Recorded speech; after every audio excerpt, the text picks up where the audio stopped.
well. Okay. Yeah, so it's really, really Tangerine super peel. rich medicine. And of course, we source everything here hydrated or dried up. Here's what it looks like ground up. There's what it looks like done. Careful in smelling that. Yeah, it's very far. What will it do? Activate you. Eucalyptus.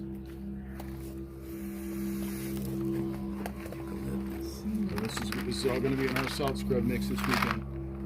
Right now, Wheatgrass seeds, y'all. You need to stick. Dispersing outwards as the plant is growing, but the plant hasn't had the ability to disperse yet. So all the energy is like having it in a condensed boost. So all the energy is like bouncing from stem to leaf, ready to be eaten. And as I said, you're eating not just one plant, hundreds of plants. So you're eating hundreds of little light bulbs to fuel your body.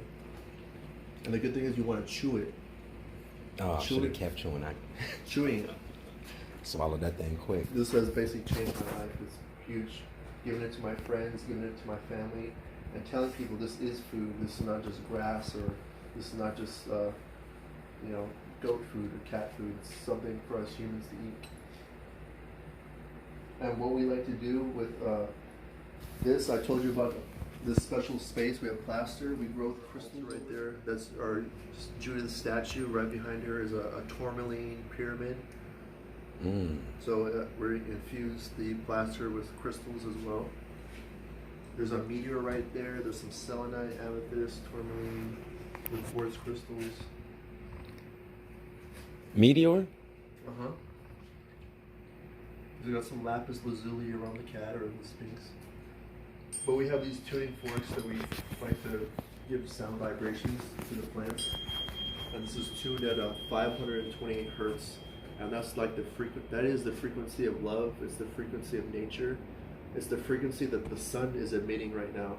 It's the frequency that the bees are humming at. So it's something that the plants can resonate with. And so what we do is we give a little bounce right there, and we're just giving them a little healing.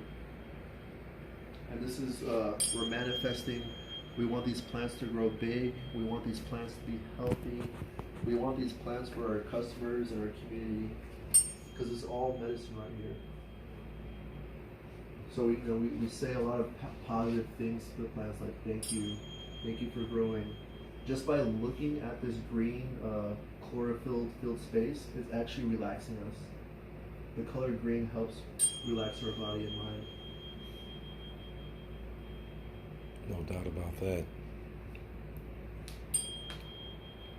So we do this every day, give the plants good vibrations and energy. We basically talk to them with our words plus the sound. At what stage do you do the tune fork? At the mature stage or during the sprouting Every stage? stage. So when we do that workshop out there, we're going to be doing it through each stage of planting. So from the soil to the seed to the little sprout, and now this.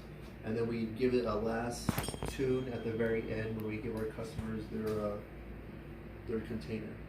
So at the farmer's market, we give a little supercharge and give it away.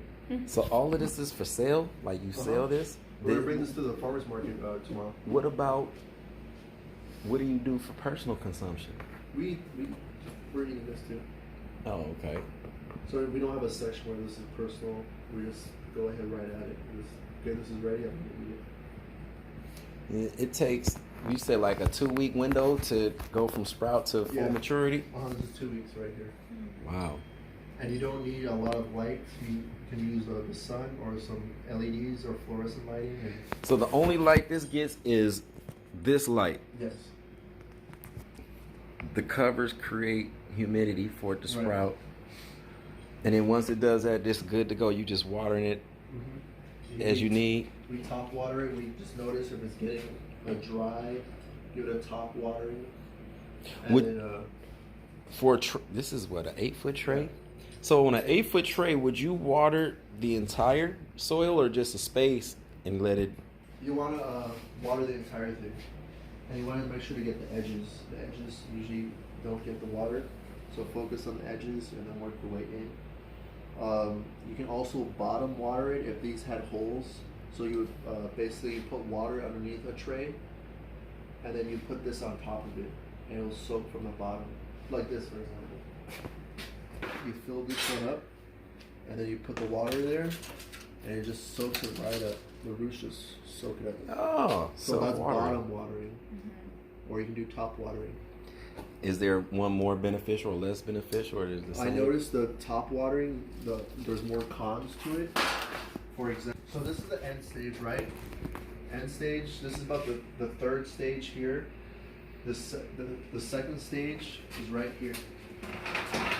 So as you were saying, you want the cover on it to create humidity, but also to create darkness, because the plants right now are looking for the light. And so what are they going to be doing? They're going to be stretching for the light, and they're going to stretch up and up. So they're looking for the light, and they're going to hit the top of this, and that's when you know to take this off. So that actually stretches them to get bigger.